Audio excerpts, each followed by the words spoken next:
کسی بھی چیز کو پلان کرنے کے لیے انسان کو پرائرٹی سیٹ کرنی پڑتی ہے. فار ایگزامپل اگر آپ کو گھر بنانا ہے تو اس کے لیے ضروری ہے کہ آپ پہلے کوئی زمین خریدیں اور اس کے بعد ہی اس میں گھر بنے گا.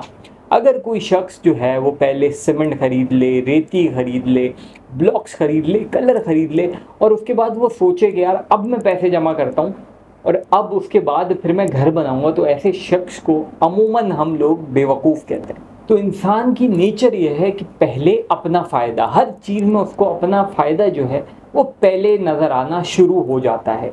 اب آپ اسلام کی بات لے لیں تو ہم نے اسلام بھی اتنا ہی لیا ہوا ہے جس میں ہمارا فائدہ ہو, کہ ہمیں نماز جو آسانی سے مل جائے وہ پڑھ لیتے ہیں. وراثت میں بیٹیوں کو, بہنوں کو جہاں حق دینے کی بات آتی ہے وہاں بھی ہم اتنا ہی فائدہ کہ یار اس کو ٹارچر اتنا کرتے ہیں کہ جہاں اس کو حق نہ دیں, اس میں بھی اپنا ہی فائدہ. اب پچھلے دنوں ایک واقعہ کسی صاحب کا آیا کہ بھائی ان کا وراثت کی تقسیم کا معاملہ تھا, تو انہوں نے کہا کہ بھائی وراثت تقسیم کرنے سے بہتر ہے کہ میں اپنی بہنوں کو عمرہ کرا دیتا ہوں. اس سے ہوگا کیا, اس سے یہ ہوگا ایک تو روب آئے گا بھائی کا کہ بھائی نے شادی کے بعد اپنی بہنوں کو عمرہ کرایا, سسرال میں بھی روب آئے گا, اپنا فائدہ.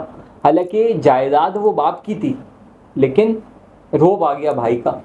تو انسان جو ہے اپنا فائدہ اس قدر دیکھتا ہے. اور اگر ہم ایز اے مسلم ہم بات کریں نا تو نبی کریم صلی اللہ علیہ وسلم کے دور میں کیا ہوتا تھا, صحابی ہیں اور سب زخمی ہیں اور اس انتظار میں ہیں کہ کب بس جان اب گئی اور تب گئی, اس اسنا میں جو ہے وہ پانی آتا ہے.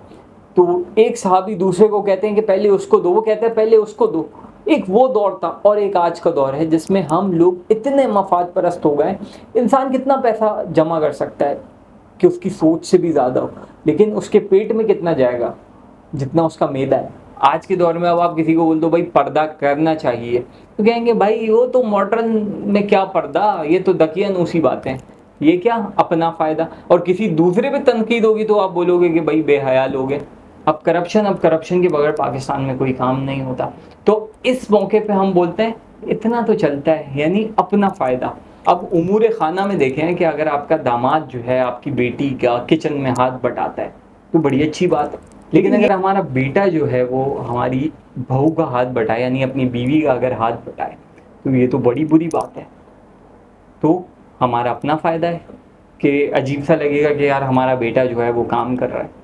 تو ہمارا معاشرہ ایسا ہو گیا نا کہ اپنا فائدہ جہاں نظر آتا ہے وہیں پہ ہم چلے جاتے ہیں, اپنے سے زیادہ دوسرے کا فائدہ, جو کہ اسلام ہمیں سکھاتا ہے کہ اور ایک وقت تھا کہ رسول اللہ صلی اللہ علیہ وسلم نے فرمایا کہ پڑوسیوں کے بھی بڑے حقوق ہیں.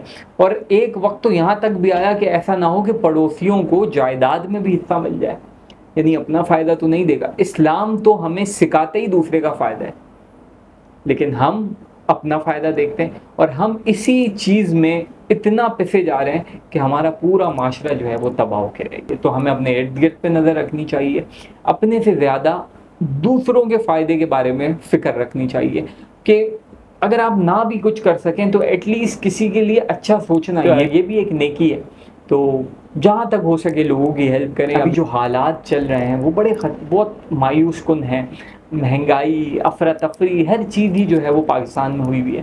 تو دوسرے کا فائدہ تھوڑا سا سوچنے کی کوشش کریں. اگر اس چیز سے کسی کی مدد ہو جائے, کسی کی ہیلپ ہو جائے, تو وہ کہتے ہیں نا کہ وہ نقطے پہ بھی چاہے تو انسان کی بخشش کا سامان ہو سکتا ہے.